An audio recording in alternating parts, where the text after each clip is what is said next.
Welcome to Derry has finally arrived, and audiences everywhere seem to be genuinely enthralled by the direction this new story is taking. A story inspired once again by the haunting imagination of Stephen King. I call it new, though it's not truly new at all. In fact, it's more of a prequel, a dive back into the shadowed history that precedes the events of the two recent It films. This time, the narrative ventures decades before those stories, pulling us into a far darker, more feral incarnation of Pennywise, one that reveals a side of the creature even more primal and savage than anything we've seen before. And whether you've come to this world through the new series or through the modern films, I think it's worth slowing down and exploring more deeply who, or rather what, Pennywise really is.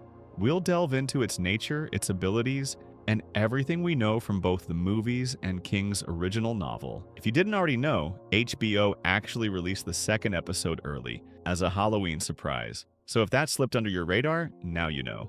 Before we go any further, a small warning. There will be spoilers. Especially if you haven't seen the films or read the book, you might want to tread carefully, because to truly understand Pennywise, we must first stop seeing him merely as a clown. That painted smile, the red balloon, the jester-like gestures, they're just one of countless forms the creature adopts. It's simply the one that works best. Later, I'll explain why that's the case, but for now, it's important to shed the idea of the clown and look at Pennywise for what it truly is, a cosmic being, an ancient entity that transcends the limits of our understanding. Many mistake it for a demon, but that's not quite right either. Pennywise is something much older and stranger than any demonic force. It's a transdimensional and primordial entity, something that drifted into our reality in prehistoric times from beyond the boundaries of the known universe. It came from a place King refers to as the macroverse, a void outside the cosmic fabric of our world, and it settled deep beneath what would one day become the town of Derry.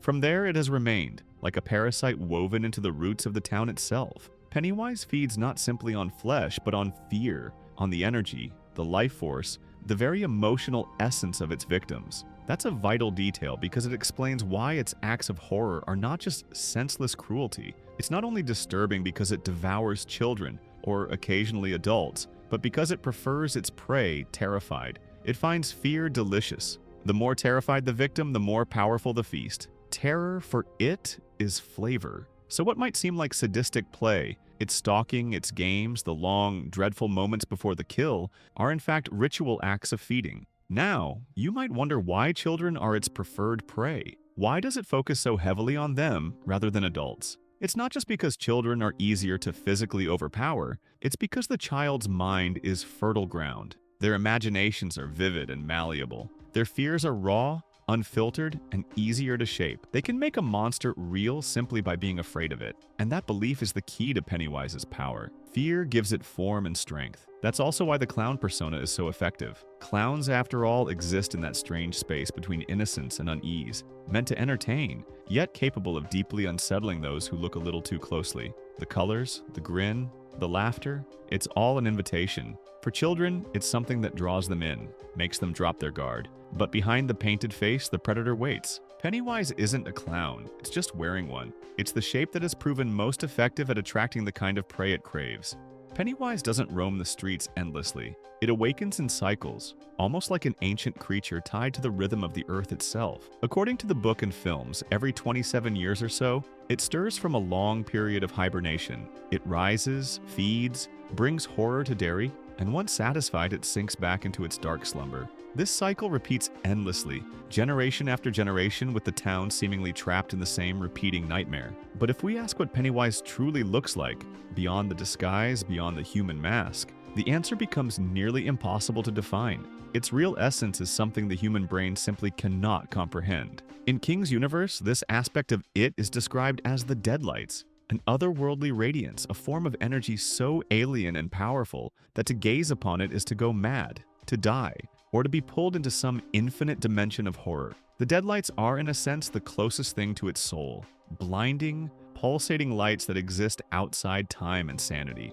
Beverly Marsh, one of the losers, glimpses them in the book, and what she sees nearly destroys her mind. The deadlights are not a metaphor. They are its true body, the part of it that belongs to the vast macroverse beyond our own. When it manifests physically in our world, that essence takes on a shape our limited perception can handle. The book suggests that its closest true form in our dimension is that of a giant spider-like creature, though this is more symbolic than literal. The spider is only a projection, the nearest our minds can come to representing something that exists beyond the edges of comprehension. The real it, what hides behind the deadlights, is far more vast, far more terrible. It's as though we're seeing the shadow of a cosmic predator cast onto the wall of reality.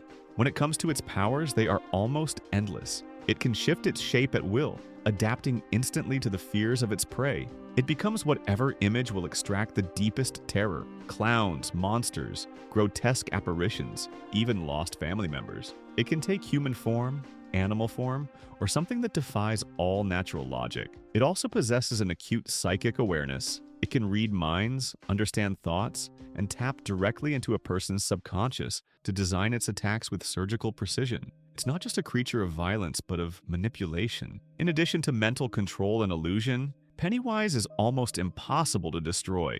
It possesses regenerative and immortal qualities, existing outside linear time. It can reform, reappear, and reshape itself endlessly. In King's novel, its final defeat isn't a physical destruction, but a spiritual one. Killing Pennywise requires more than weapons. It demands confronting the concept of fear itself. Which brings us to the Losers Club. How could a group of children, ordinary, fragile, scared, ever hope to defeat something so ancient and powerful? It seems absurd, and yet they succeed. The book introduces something called the Ritual of Chud, an ancient and somewhat surreal psychic duel that takes place across planes of existence. The ritual symbolizes the idea that to face fear, you must confront it on its own terms, with courage and creativity. The losers' unity, their bond, becomes the weapon that weakens it. In the films, this concept is visualized through the collection of personal artifacts, their memories, their tokens of shared trauma, burned together as a way to reclaim their past. It's both literal and symbolic.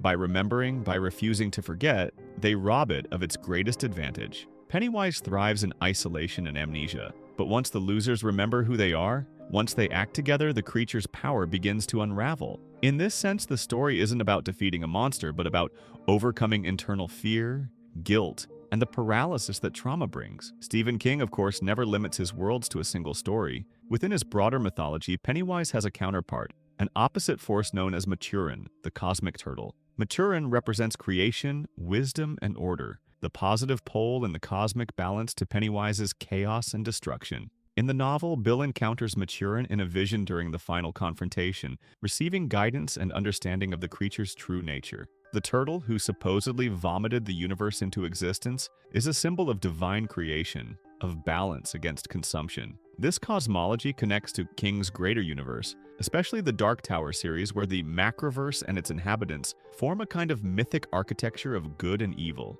Pennywise and Maturin are two sides of an eternal equation: chaos and creation, fear and faith, the eater and the maker. When we look at the various adaptations, each one brings something different to the legend. The 1990 miniseries remains more faithful to the structure of the novel, splitting the story between childhood and adulthood, though it softens much of the grotesque material for television. Tim Curry's performance as Pennywise remains unforgettable, charismatic, theatrical, with a disturbing glee that hides genuine menace. The more recent films from 2017 and 2019 modernize the timeline, compress the story, and heighten the visual and emotional intensity. Bill Skarsgård's portrayal, on the other hand, feels less human, more animalistic. A creature wearing a body like a mask, his Pennywise twitches, drools, moves in ways that seem almost wrong, like something trying to imitate humanity but not quite getting it right. It's a brilliant interpretation that leans into the alien and cosmic side of the character, reminding us that beneath that grin, something ancient is watching. If you made it this far, thanks for sticking around. If you liked the video, drop a like and subscribe. And of course, leave your opinions in the comments. I hope to see you next time.